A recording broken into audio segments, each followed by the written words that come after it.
Hello, and welcome back to Ethics and Other Messy Things. I'm your host, Ashley. If you're new here, I'm glad you found your way in, and if you've been here for a while, thank you for staying. This show is for social workers by a social worker, yours truly. And this episode actually marks an important turning point for this channel. Not because anything was wrong with what came before, but because clarity grows with experience.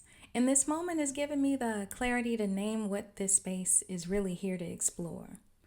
When I first started this channel, my intention was simple. I wanted to talk about ethics, care, and AI in ways that felt honest and grounded in real social work practice. So I chose case studies as a way to do that because stories help us to see what theory alone often hides. But something happens when you move from planning to actual practice. You start to notice patterns. You notice what opens meaningful conversations and what stays on the surface. And you realize that understanding doesn't come first. It develops through engagement. And as I watched back my own episodes, one thing became increasingly clear. Most conversations about AI and social work stop at the tools. We talk about documentation, about efficiency, and about getting a little bit of time back in a profession that's constantly stretched. And to be clear, those things matter. Many of us could use the support. I know I could. But focusing only on what AI helps us to do misses something deeper and, in my view, more important. AI isn't a sentient being. And I mean by that it doesn't think, it doesn't decide. What it does is produce responses based on what it's been taught. And that part really matters.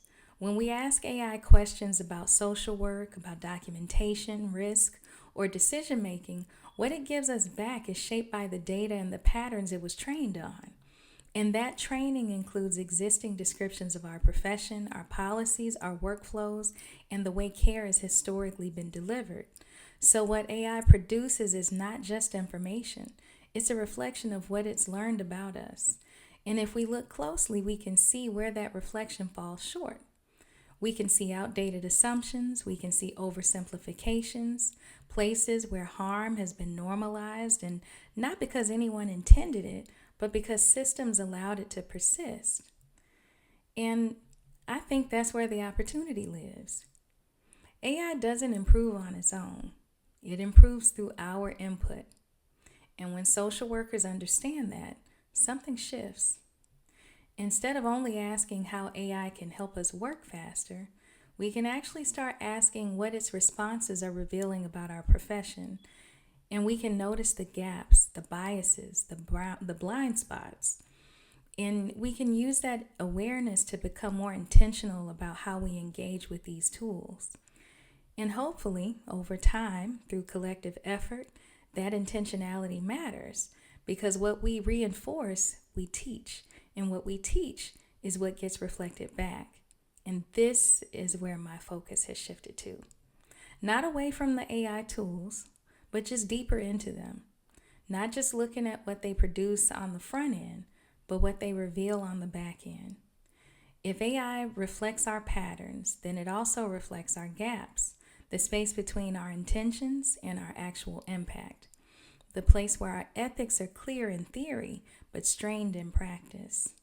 That gap is not something to avoid. I think it's something to examine.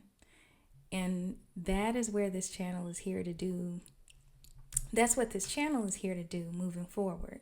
So, going forward, ethics and other messy things will focus on helping social workers understand AI beyond the tools. We'll use case studies to explore how AI reflects our systems, our assumptions, and our professional norms back to us.